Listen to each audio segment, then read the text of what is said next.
नमस्कार, मैं रवीश कुमार। सितंबर 2021 में गुजरात के मुंद्रा पोर्ट से 21,000 करोड़ का ड्रग्स पकड़ा गया था।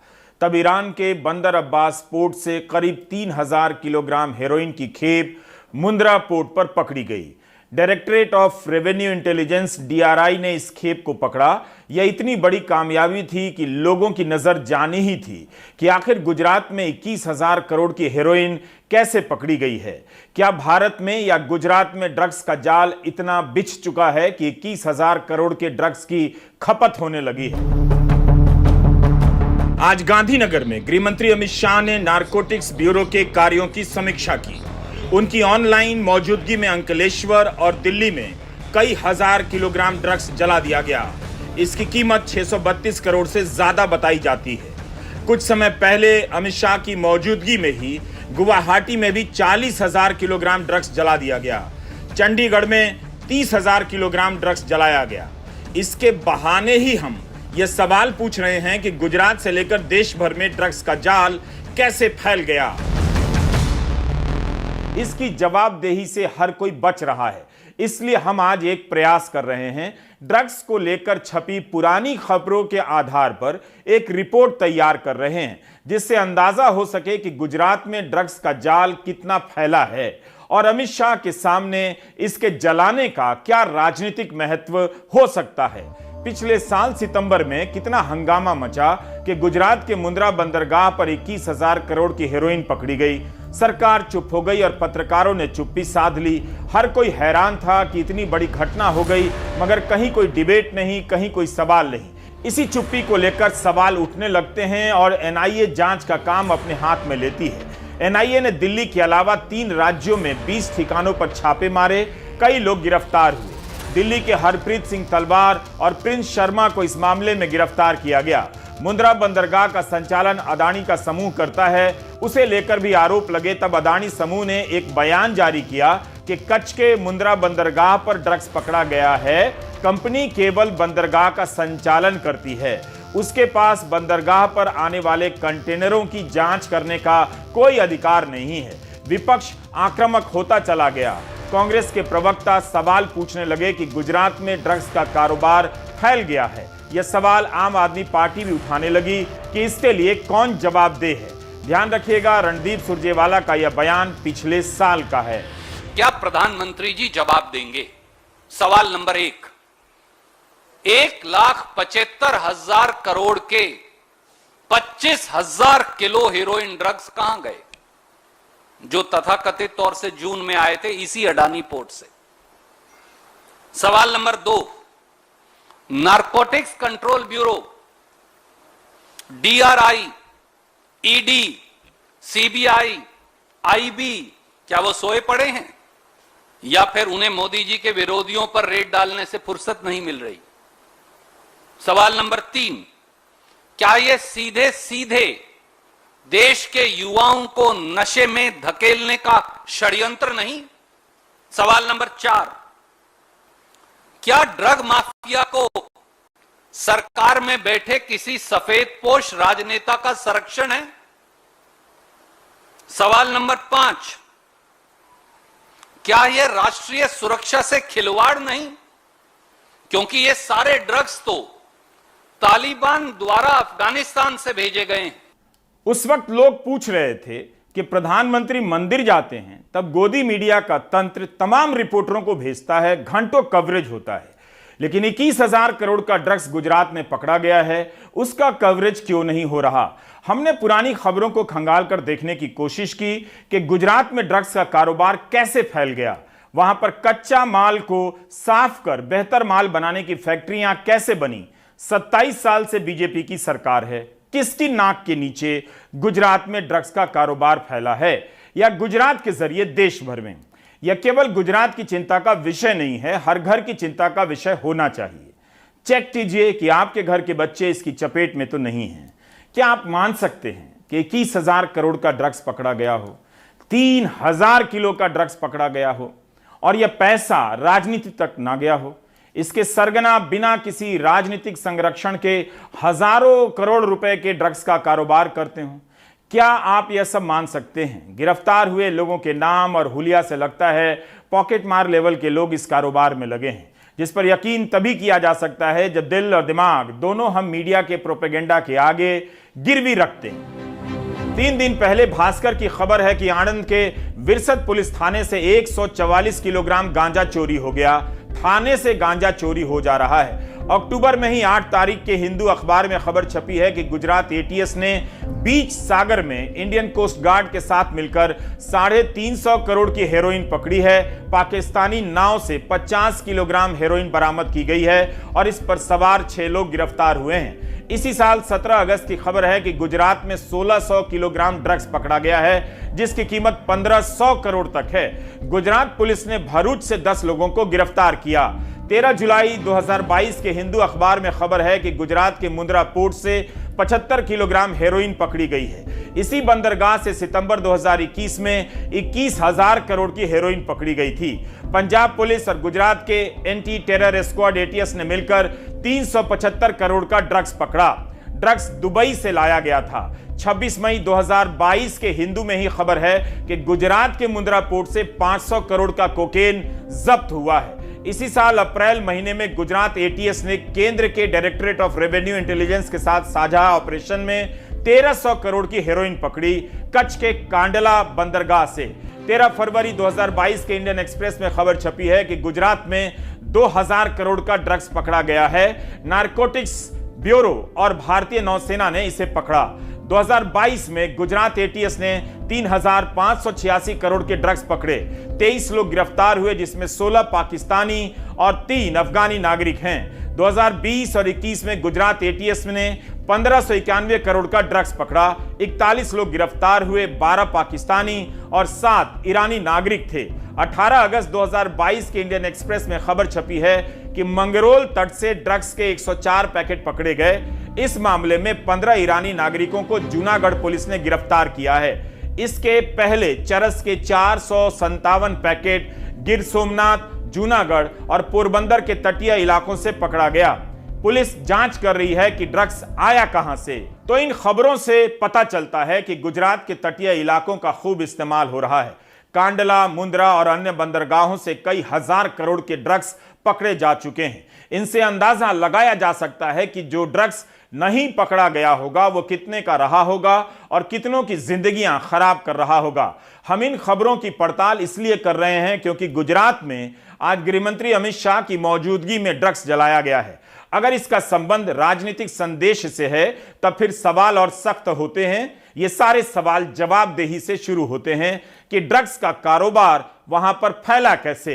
20 सितंबर 2022 को द वायर में एक रिपोर्ट छपती है। इसमें वैशाली बासु शर्मा बता रही हैं कि सरसरी तौर पर भी देखने से यह पता चलता है कि गुजरात का कच्छ ड्रग्स की तस्करी का केंद्र बन गया है। अरब सागर के रास्ते से भारी मात्रा में ड्रग्स पहुंचाया जा रहा है क्योंकि कच्छ का समुद्री किनारा 1000 किलोमीटर लंबा है और खुला हुआ है।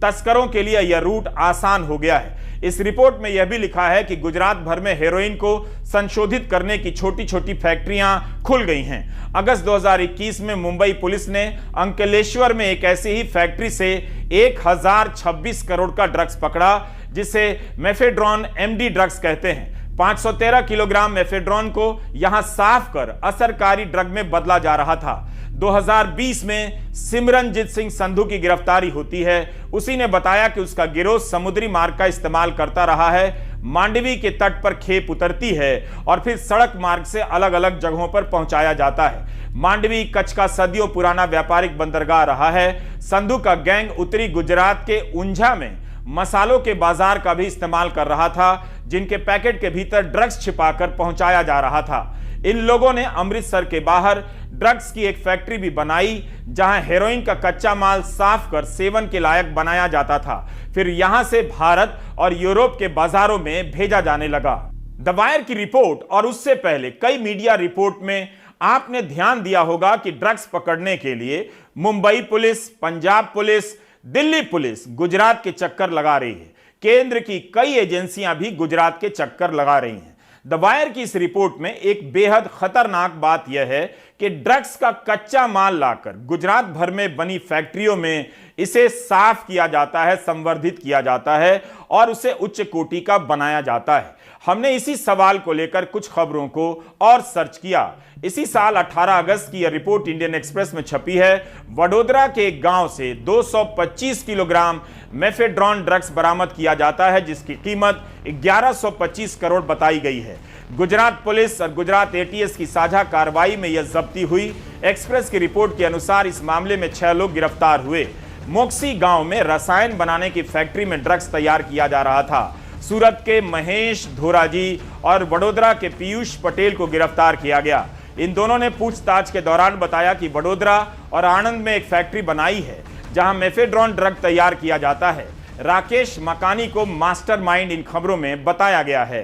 सोचिए, फैक्ट्री बनाकर हजार हजार करोड़ के ड्रग के कारोबार में लोग लगे हुए हैं। इससे पता चलता है कि इस खेल में बहुत से लोग शामिल होंगे। इससे हासिल पैसा किसी ना किसी तरह राजनीति में तो जाता ही होगा। आपको अगर लगता है कि यह सब हाल के वर्षों की घटना है तो 2013 में इंडिया स्पेंड की एक रिपोर्ट का जिक्र करना चाहता हूं। इस रिपोर्ट में लिखा है कि नारकोटिक्स ब्यूरो और संयुक्त राष्ट्र की कमेटी के अनुसार भारत ड्रग्स तैयार करने का सेंटर बनता जा रहा है। गुजरात और महाराष्ट्र में बहुत सारे ऐसे गुप्त लैब पकड़े गए हैं। 2017 में हिंदुस्तान टाइम्स की रिपोर्ट है कि नारकोटिक्स ब्यूरो के पूर्व अधिकारी का बयान है कि ड्रग्स के तस्कर समुद्री मार्गों का इस्तेमाल कर रहे हैं, अफगानिस्तान से हेरोइन लाकर भारत में खपा रहे हैं, भारत से दूसरे देशों में भी भेजा जा रहा है। 2017 में गुजरात के तटीय इलाकों से 3500 करोड़ का ड्रग्स पकड़ा गया था। गुजरात के गांव में ड्रग्स तैयार करने की फैक्ट्रियां लगी हैं, यह कैसे संभव हुआ? इस साल 27 जून को संयुक्त राष्ट्र ने विश्व ड्रग रिपोर्ट जारी किया।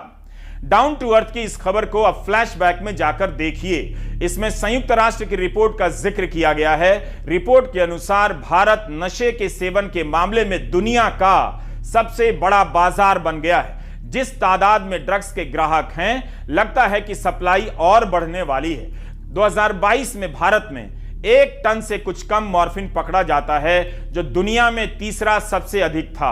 हेरोइन पकड़े जाने के मामले में भारत दुनिया में 5वें नंबर पर आता है। इस रिपोर्ट में यह भी लिखा है कि पंजाब और हिमाचल नशे के मामले में सबसे आगे हैं और गुजरात तीसरा प्रदेश हो गया है जहां ड्रग के ओवरडोज से लोगों की मृत्यु हो रही है। राष्ट्रीय अपराध शाखा ब्यूरो एनसीआरबी की रिपोर्ट में इसकी जानकारी दी जाती है। 2017 की रिपोर्ट के अनुसार भारत में ड्रग्स के ओवरडोज से 745 लोग एक साल में मर गए। 2018 में ड्रग्स के ओवरडोज से 875 लोग मर गए। 2020 में 514 लोग मरे और 2021 में 737। आज की रिपोर्ट में उन परिवारों के हाल नहीं हैं, उनके चेहरे नहीं हैं जिनके बच्चे ड्रग्स की चपेट में आए और सब कुछ बर्बाद हो गया। समय और संसाधनों की कमी के कारण ऐसा हो जाता है, इसलिए अब आप भी पूरी तस्वीर नहीं देख पाते हैं। ड्रग के भयंकर असर का आधा से भी कम हिस्सा ही देख पा रहे हैं। सवाल है कि गुजरात ड्रग्स के कारोबार का अड्डा कैसे बन गया? यही वो तस्वीर है जिसके बहाने हमें गुजरात और ड्रग्स के कारोबार के जाल को समझने का मौका मिला, जिसके बहाने हमने पुरानी खबरों को खंगाला और देखा कि ड्रग्स के जाल को लेकर पंजाब की चर्चा होती थी, उस पर फिल्में बनती रही, गाने बनते रहे, मगर पंजाब के पीछे पीछे गुजरात कैसे ड्रग्स की चपेट में आता चला गया। उम्मीद है गृहमंत्री अमित शाह केवल चुनावी माहौल के हिसाब से नहीं सोच रहे होंगे, यह मामला नौजवानों को बचाने का भी है। जिस तादाद में ड्रग्स पकड़े जा रहे हैं, उससे यही लगता है कि गली गली में इसका मिलना सुलभ हो चुका है। एक प्रकार से नारकोटिक्स दीमक की तरह हमारे देश की युवा पीढ़ी को खत्म करने का काम कर रहा है, तो दूसरी ओर नारकोटिक्स के व्यापार से जो धन उपार्जन होता है वो टेररिज्म के पोषण का भी काम करता है। दोनों दृष्टि से देश की युवा पीढ़ी को सुरक्षित रखना और देश के टेररिज्म के वित्त पोषण पर एक करारा प्रहार करना, ये दोनों दृष्टि से मैं मानता हूं कि लड़ाई को भारत सरकार की सभी एजेंसियां, राज्य सरकार की सभी एजेंसियां और पुलिस ने साझा लड़ाई के रूप में एक स्पिरिट के साथ लेना पड़ेगा, लड़ना पड़ेगा और जीतना पड़ेगा। आजादी का अमृत महोत्सव जब मनाने की शुरुआत हुई तब एक संकल्प गृह विभाग ने लिया था कि 75 दिन में हम 75,000 किलो से ज्यादा नार्कोटिक्स को जलाकर, कानूनी प्रक्रिया पूरी कर जलाकर एक कीर्तिमान स्थापित करेंगे। मगर आज मुझे आनंद है कि यहां पर जलाए हुए ड्रग का टोटल कर दे तो लगभग यहां पर 1,50,000 करोड़ से ज्यादा, 1,50,000 केजी से ज्यादा ड्रग जलाने का काम हम समाप्त कर चुके हैं और समय से पहले से। बहुत बड़ी उपलब्धि। ड्रग्स का कारोबार हजारों करोड़ रुपए का है। इसके पीछे असली खिलाड़ी कौन है? उसका राजनीतिक चेहरा कैसा होगा? क्या हम कभी इन सवालों के उत्तर जान पाएंगे?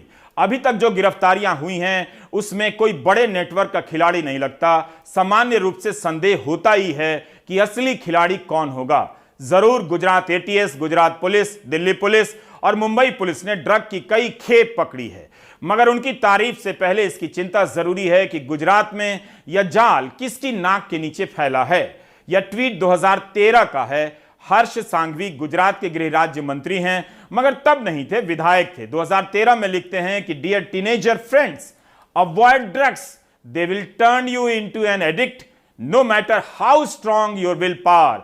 हर्ष सांघवी ने विधायक रहते 2018 में भी एक ट्वीट किया, लिखा कि 69वें गणतंत्र दिवस के मौके पर ड्रग्स के खिलाफ एक रैली का उद्घाटन किया है। इसका मतलब है कि गुजरात के नेताओं को पता है कि राज्य में ड्रग्स का जाल कितना फैल गया है। उम्मीद है आप खबरों को इसी तरह देखेंगे। इस तरह से पेश करने में खबरें भले बोरिंग लगती हैं, मगर मेहनत बहुत लगती है। आप केवल एक वीडियो नहीं देखते हैं कि अमित शाह की मौजूदगी में जब्त किए हुए ड्रग्स जलाए गए हैं, बल्कि आपके सवाल और भी बेहतर होते जाते हैं और आप गृह मंत्री से पूछ सकते हैं कि उनकी सरकार चौकस होने का दावा करती है, गुजरात में भी और दिल्ली में भी। फिर भी यह नेटवर्क उनके ही राज्य में कैसे बड़ा हो गया? बिहार में हुआ होता तो मीडिया हेडलाइन लगाने लगता कि जंगल राज आ गया है और तेजस्वी यादव को इस्तीफा दे देना चाहिए। जंगल राज की हेडलाइन केवल बिहार के लिए ही रिजर्व क्यों है? दुनिया भर में मंदी आने वाली है। भारत की वित्त मंत्री ने कहा है कि मंदी का असर पड़ने का 0 चांस है। देखना है कि भारत पर मंदी का असर पड़ता है या नहीं। फिलहाल सरकार ने ही जानकारी दी है कि जुलाई 2022 के मुकाबले अगस्त 2022 में ईपीएफओ के खाता धारकों की संख्या घट गई है। इससे पता चलता है कि संगठित क्षेत्र में भी नियुक्त कर्मचारियों की संख्या घटी है। उधर centre for monitoring Indian economy ने अपनी ताजा रिपोर्ट में कहा है कि पिछले करीब 2 हफ्ते से बेरोजगारी दर बढ़कर 7% से ऊपर चली गई है, जो कि बहुत ज्यादा है। हाल ही में प्रधानमंत्री ने 75,000 युवकों को नौकरी का पत्र दिया, लेकिन सांख्यिकी मंत्रालय की ताजा रिपोर्ट बता रही है कि अगस्त महीने में स्थायी नौकरी करने वालों की तादाद काफी कम हुई है। इसका प्रमाण सांख्यिकी मंत्रालय का यह आंकड़ा है कि ईपीएफ के नए खाता धारक जुलाई से अगस्त के बीच करीब 1.25 लाख से ज्यादा घट गए हैं। सांख्यिकी मंत्रालय की इस रिपोर्ट के मुताबिक जुलाई 2022 में ईपीएफ के नए खाता धारकों की संख्या 11,19,698 थी, जो अगस्त 2022 में घटकर 9,86,850 रह गई। जुलाई 2022 में ईपीएफ से दोबारा जुड़ने वाले खाता धारकों की संख्या 12,71,558 थी, जो अगस्त 2022 में घटकर 10,78,462 रह गई। यानी अगस्त 2022 में ईपीएफ के नए खाता धारकों की संख्या घटी और दोबारा ईपीएफ से जुड़ने वाले कर्मचारी भी घट गए। उधर देश के शहरी और ग्रामीण इलाकों में बेरोजगारी का संकट बड़ा हो रहा है। भारतीय अर्थव्यवस्था पर नजर रखने वाली संस्था centre for monitoring Indian economy ने बेरोजगारी पर अपनी ताजा रिपोर्ट में आगाह किया है कि देश में 25 अक्टूबर 2022 को बेरोजगारी दर 7.85% तक चली गई। ग्रामीण इलाकों में बेरोजगारी दर 8.07% रही। 12 अक्टूबर 2022 के बाद पिछले करीब 2 हफ्तों से बेरोजगारी दर लगातार 7% से ऊपर रही है। सितंबर 2022 में बेरोजगारी दर घटकर 6.43% आ गई थी। ये थोड़ा सा चिंता की बात है, क्योंकि ये अक्टूबर नवंबर ये थोड़ा फेस्टिवल सीजन होता है। इस टाइम थोड़ा कुछ एक्टिविटीज़ जो नहीं होता है साल के और समय में इस टाइम होते हैं, तो उसमें कुछ लोगों को तो एम्प्लॉयमेंट मिलता है। अगर वो नहीं मिला है तो ये तो चिंता की बात है। कहीं ना कहीं कंपनीज थोड़ा स्टैंड बाई मोड पे चला गया होगा कि अभी के लिए हायरिंग थोड़ा मत करो। तो हो सकता है कि अगर थोड़ी 1-2 महीने के बाद वो दोबारा उसको शुरू कर दे, बट अभी के लिए थोड़ा परिस्थिति जो है थोड़ा चिंताजनक तो है। Centre for monitoring Indian economy के मुताबिक इस साल अगस्त महीने में बेरोजगारी दर पिछले एक साल में सबसे ज्यादा 8.28% तक पहुंच गई थी। इसके बाद सितंबर महीने में बेरोजगारी दर में बड़ी गिरावट दर्ज हुई और रोजगार के अवसर देश में कुछ बेहतर हुए। लेकिन अक्टूबर के ये ताजा आंकड़े बताते हैं कि रोजगार के मोर्चे पर चुनौती एक बार फिर बड़ी हो रही है। दिल्ली से कैमरा पर्सन राकेश सिंह के साथ हिमांशु शेखर, एनडीटीवी इंडिया। आर्थिक मुद्दों पर चर्चा होनी चाहिए, मगर किसी ना किसी बहाने से धार्मिक मुद्दों को प्राथमिकता मिल जा रही है। भारत में राजनेताओं को धार्मिक गतिविधियों से अलग करना संभव नहीं है। भारत की सामाजिक और राजनीतिक व्यवस्था ही ऐसी है कि राजनेता धार्मिक कार्यों के करीब दिखना चाहते हैं और शामिल भी होते हैं। लेकिन यहां सवाल इस बात को लेकर है कि क्या धार्मिक होने को लेकर राजनीतिक प्रतियोगिता चल पड़ी है? क्या आर्थिक सवालों से बचने के लिए धर्म का इस्तेमाल किया जा रहा है? धार्मिक आयोजनों में लगातार शामिल होकर क्या प्रधानमंत्री नरेंद्र मोदी दूसरे दलों के नेताओं को भी मजबूर कर रहे हैं कि वे भी धार्मिक दिखने का आइडिया खोजते रहें? हाल ही में पदयात्रा के दौरान राहुल गांधी कर्नाटक के एक प्रसिद्ध मठ में गए तो उनकी तस्वीरों को विशेष तौर पर प्रचारित किया गया। उनकी तस्वीरें देखकर ऐसा लगता है कि कई एंगल से कैमरे से ली गई हैं। यही नहीं, जब केदारनाथ मंदिर प्रधानमंत्री जाते हैं तब सोशल मीडिया में कुछ लोगों ने सवाल किया कि दर्शन का सीधा प्रसारण क्यों किया जा रहा है। लोग पूछते रहे कि भगवान के दर्शन हो रहे हैं या प्रधानमंत्री के या दोनों के, मगर विपक्ष इन सवालों से दूर रहा। भारत की राजनीति में नेताओं का मंदिर जाना सामान्य बात है, लेकिन क्या इसके लगातार सीधा प्रसारण से इसे विशेष बनाने का प्रयास नहीं किया गया? अखबारों में जब विज्ञापन दिया जाता है और गोदी मीडिया लगातार कवरेज करता है, तब क्या इसे केवल धार्मिक कार्य माना जा सकता है? जाहिर है राजनीतिक कार्य के रूप में भी देखा जाएगा। कहीं ऐसा तो नहीं कि जनता के ठोस आर्थिक सवालों से बचने के लिए हमारे नेता धर्म की शरण में जा रहे हैं? आखिर महंगाई और बेरोजगारी पर बात करने के लिए इतने कैमरे क्यों नहीं दिखाई देते? कहीं प्रधानमंत्री से दूसरे दलों के नेता इस मामले में होड़ तो नहीं कर रहे? यह सिलसिला कहां जाकर रुकेगा, किसी को पता नहीं। क्या यह बेहतर नहीं हो सकता कि नेता जब पूजा करने जाएं तो वो व्यक्तिगत ही रहे? आखिर कई जगहों पर तस्वीरें लेने पर रोक होती है, फिर सीधा प्रसारण की छूट केवल नेताओं को ही क्यों मिले? भगवान के आगे तो सब बराबर माने जाते हैं। धार्मिक कार्य तो जनता दैनिक जीवन में दिन रात करती ही है, नेता भी करते हैं, लेकिन यही अगर राजनीति का मुख्य चेहरा हो जाए, आर्थिक मुद्दों पर बात करने के अलावा नेता बार बार इन मुद्दों पर लौटने लगे, तब जनता के मुद्दे पीछे जा सकते हैं। ऐसा लगता है कि अब यह फॉर्मूला बनता जा रहा है। क्या जनता को यह सवाल नहीं करना चाहिए कि धर्म के नाम पर उसकी मासूम आस्था का राजनीतिक दोहन हो रहा है, या इससे राजनीति बेहतर हो रही है? झूठ खत्म हो गया है और सच की बाढ़ आ गई है। और तो और गोदी मीडिया जब कवरेज करने लग जाए, तब एक बार यह सवाल तो पूछना ही चाहिए कि जिन लोगों ने पत्रकारिता का धर्म छोड़ दिया, वे धर्म के नाम पर इन देवी देवताओं का सामना कैसे कर लेते होंगे? पता तो कीजिए कि ये पत्रकार देवी देवता की पूजा करने जा रहे हैं, प्रसारण करने जा रहे हैं, या उसके बहाने किसी नेता की व्यक्तिगत पूजा करने जा रहे हैं। बेहतर है आप दो राजनीतिक दलों में नीतियों के आधार पर फर्क कीजिए। पूछिए कि फला नीति से आपका जीवन किस तरह बेहतर हुआ कि नहीं, इसका मूल्यांकन कीजिए। दिल्ली के मुख्यमंत्री अरविंद केजरीवाल ने मांग की है कि रुपए पर गांधी की तस्वीर के साथ साथ लक्ष्मी गणेश की तस्वीर भी हो, ताकि लोगों को उनका आशीर्वाद मिले। इस पर कई तरह की प्रतिक्रियाएं आ रही हैं। पूछा जा रहा है कि यह देवी देवताओं के लिए है या राजनीतिक उद्देश्य के लिए। कहा जा रहा है कि कल कोई दूसरा नेता आएगा और कहेगा कि कार के नंबर प्लेट पर या डैशबोर्ड पर प्रधानमंत्री या मुख्यमंत्री की तस्वीर अनिवार्य कर दी जाए। हम कहां तक जाएंगे, इस पर भी सोचना चाहिए। अगर भारतीय करेंसी के ऊपर एक तरफ गांधी जी की तस्वीर है, वो एज इट इज रहे, दूसरी तरफ अगर लक्ष्मी जी की और गणेश जी की तस्वीर होगी तो इससे पूरे देश को उनका आशीर्वाद मिलेगा। दिल्ली के मुख्यमंत्री अरविंद केजरीवाल की चली तो वो रुपयों पर महात्मा गांधी के साथ लक्ष्मी गणेश की तस्वीर भी लगवा देंगे। उन्होंने ये मांग प्रधानमंत्री से की है। उनके मुताबिक इससे देवता आशीर्वाद देंगे और अर्थव्यवस्था सुधरेगी। आज मेरी केंद्र सरकार से, प्रधानमंत्री जी से अपील है, भारतीय करेंसी के ऊपर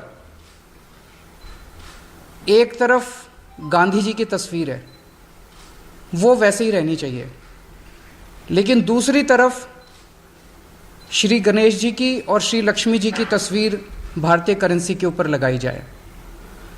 जैसा मैंने कहा कि हमें अपनी अर्थव्यवस्था को सुधारने के लिए, भारत को आगे तरक्की देने के लिए बहुत सारे एफर्ट्स की ज़रूरत है, लेकिन उसके साथ साथ देवी देवताओं के आशीर्वाद की भी ज़रूरत है। अगर केजरीवाल का बयान अर्थव्यवस्था की चिंता से प्रेरित है या वोट व्यवस्था की योजना से? बीजेपी केजरीवाल की ऐसी श्रद्धा पर सवाल नहीं खड़े कर रही। केजरीवाल पर हिंदुत्व का मुखौटा पहनने का आरोप लगा रही है। जो भगवान श्री राम के भव्य मंदिर का भी विरोध करते थे, वो आज एक चुनावी मुखौटा लेकर के आए हैं। गुजरात और हिमाचल प्रदेश में आम आदमी पार्टी कांग्रेस की राजनीतिक जमीन पर कब्जा करने की पूरी कोशिश कर रही है। ऐसे में केजरीवाल के बयान पर कांग्रेस की भी तीखी प्रतिक्रिया आनी ही थी। ये देखिए, हम लोग बार बार कहते थे ये बीजेपी और संघ की बी टीम है, तो जब चाहेंगे सेकुलर कार्ड खेल देगा, जब चाहेंगे धर्मनिरपेक्ष दिख जाएगा, जब चाहेंगे किसी न किसी धर्म की भावनाओं को भड़काएगा, जब चाहेंगे तो अपने आप को किसी जाति विशेष का बता देगा। तो ये तो वो आदमी है कि जैसे उसको लगता है कि उसको वोट मिलेगा, उसमें ये कूद पड़ता है। इसकी ना कोई समझ है, ना कोई निष्ठा है, ना कोई इसकी अपनी किसी आइडियोलॉजी के प्रति कोई भी वफादारी है। तो उनको याद रहे। तो अरविंद केजरीवाल बीजेपी की हिंदुत्व नाम की पिच पर खेल रहे हैं, जबकि हफ्ता भर पहले जब प्रधानमंत्री गुजरात दौरे के दौरान mission school of excellence launch कर रहे थे, तो इन तस्वीरों से यह संदेश जा रहा था कि बीजेपी आम आदमी पार्टी की शिक्षा या स्कूल नाम की पिच पर खेलने को मजबूर हो रही है। दिल्ली के जो मुख्यमंत्री हैं, उन्होंने बोला है कि भारत की जो करेंसी नोट है उसमें गणेश और लक्ष्मी का फोटो होना चाहिए। तो आप बताइए, आपको क्या लगता है? होना चाहिए। अच्छा, उससे क्या होगा? अच्छा है, भगवान का फोटो रहना अच्छा है। अच्छा, करेंसी पे भगवान का फोटो रहना अच्छा। तो आप बोल रहे हैं कि केजरीवाल जी का ये अच्छा डिसीजन है? जी, ये तो गलत है। गांधी जी का फोटो थे, वो देश आजाद किए हैं, उनका उचित है कि उन्हीं का फोटो रहना चाहिए। इसके लिए हमारा तो यही रहा। I think India is a diverse country and we respect all the religions, and जो already चलता आ रहा है, we should keep that and respect all the religions and not just try to get our votes by by targeting the larger audience. Gujarat को हिंदुत्व की प्रयोगशाला माना जाता है। पिछले 27 साल से यहाँ बीजेपी के ही प्रयोग सफल हो रहे हैं। गुजरात की जनता को तय करना है कि इस बार उनको अरविंद केजरीवाल का नया प्रयोग पसंद आ रहा है या फिर बीजेपी का ही पुराना योग। दिल्ली से अपने सहयोगी राजीव रंजन के साथ मैं शरद शर्मा, एनडीटीवी इंडिया। क्या भारत की जनता ने यह तय कर लिया है कि अब उसके पास कोई वोट लेने आएगा तो देवी देवताओं की मूर्ति या तस्वीर लेकर ही आएगा? क्या जनता को खुश करने के लिए यही तरीका बच गया है कि कोई अखंड कीर्तन करा रहा है, कोई किसी और देवी देवता का पाठ करा रहा है? इन सब पर सरकार का भी पैसा खर्च होने लगा है और नेताओं का तो होता ही है। इसी पैसे से मस्कुलर डिस्ट्रोफी और कैंसर जैसी गंभीर बीमारियों के शिकार परिवारों के मेडिकल बिल भरे जा सकते हैं। कितने परिवारों को राहत मिलेगी? क्यों नहीं कोई मंत्री या मुख्यमंत्री स्वास्थ्य मंत्री को पत्र लिखता है कि कैंसर और मस्कुलर डिस्ट्रोफी के मरीजों का इलाज मुफ्त किया जाए? क्या नर में नारायण नहीं है? यह भी तो धर्म ही कहता है कि नर की सेवा करो, नारायण मिलेंगे। भारतीय रुपए पर गांधी की तस्वीर हटाकर दूसरे महापुरुषों की तस्वीर लगा देने की अफवाहें और मांगे उठती रहती हैं। अंबेडकरवादी मांग करते रहे हैं कि नोट पर डॉक्टर अंबेडकर की तस्वीर हो। केजरीवाल ने भी डॉक्टर अंबेडकर की बहुत बड़ी तस्वीर लगाई है। वे भी यह मांग कर सकते थे। इस साल अफवाह उड़ गई कि रविंद्रनाथ टैगोर और एपीजे अब्दुल कलाम की तस्वीर लगाने पर विचार हो रहा है, जून के महीने में भारतीय रिजर्व बैंक ने बाकायदा खंडन किया, ऐसी कोई योजना नहीं है। गांधी को नोट से हटाने की कोई योजना नहीं। इसी साल जुलाई और अगस्त में राज्यसभा सांसद संजय राउत और दिग्विजय सिंह ने सवाल पूछा कि महात्मा गांधी की तस्वीर हटाई जा रही है, क्या छत्रपति शिवाजी की तस्वीर लगाने पर विचार हो रहा है? सरकार ने जवाब दिया, ऐसी कोई योजना नहीं है। भारत में 25,000 रुपया महीना कमाने वाले बहुत कम लोग हैं। जो कमाता है वह चोटी के 10% में आ जाता है सिर्फ 25,000 रुपए कमाने से। कोशिश होनी चाहिए कि ज्यादा से ज्यादा लोगों के हाथ में नोट पहुंचे। 80 करोड़ जनता 2 वक्त का अनाज नहीं खरीद सकती है। इतनी गरीबी है इस देश में, और बहस किन बातों को लेकर हो जाती है। बहस को मुद्दे पर लाने के लिए सही सवाल पूछने की जरूरत है। हरियाणा के हिसार में पत्रकारों ने यही किया। शिक्षा मंत्री से पूछ लिया कि बड़ौदा में कॉलेज और यूनिवर्सिटी बनाने का वादा करके आए थे, उसका क्या हुआ? मंत्री ने कहा बन गया है, विधायक से पूछ लीजिए।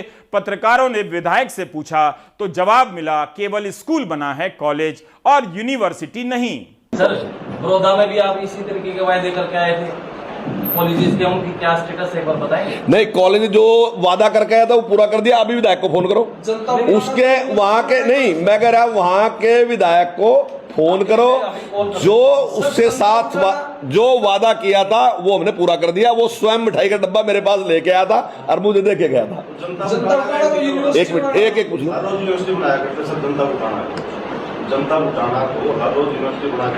हाँ, वो कर दी, यूनिवर्सिटी कर दी। आप भी फोन करो ना जी, करो मेरे को फोन। हाँ जी, बालू जी तेरी यूनिवर्सिटी वाला काम कर दिया ना।